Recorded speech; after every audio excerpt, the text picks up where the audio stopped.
Welcome to ఇన్ఫినిటో. ఇప్పుడు మనము work స్టైల్లో కానీ, వర్క్ దగ్గర బాస్ దగ్గర కానీ, లేకుంటే రిలేషన్స్లో కానీ, సొసైటీలో కానీ, నైబర్స్ దగ్గర కానీ కొందరు మనల్ని టార్చర్ పెట్టడము, అంటే క్రిటిసైజ్ చేయడము, లేదంటే వాళ్ళు మరో విధంగా మనల్ని ఏదో ఇబ్బంది పెడుతున్నట్టు ఫీల్ అయినప్పుడు మనం చేయాల్సింది ఏంటంటే పర్సనల్గా ఎదగాలి.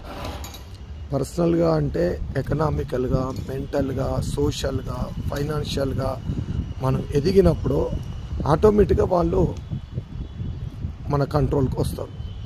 అంతేగాని దాన్ని వేరే కోణాల్లో చూసి మనము డల్గా అయ్యి మనల్ని ఎట్లా అంటున్నారనే మెంటాలిటీలోకి వెళ్ళిపోతే డిస్టర్బ్ అయ్యేది మనమే. కాబట్టి ఇది అన్ని రంగాలకు, అన్ని ఏరియాలకు ఉపయోగపడుతుంది. దీన్ని మనం ఖచ్చితంగా ఆచరించాల్సిన అవసరం ఎంతైనా ఉంది.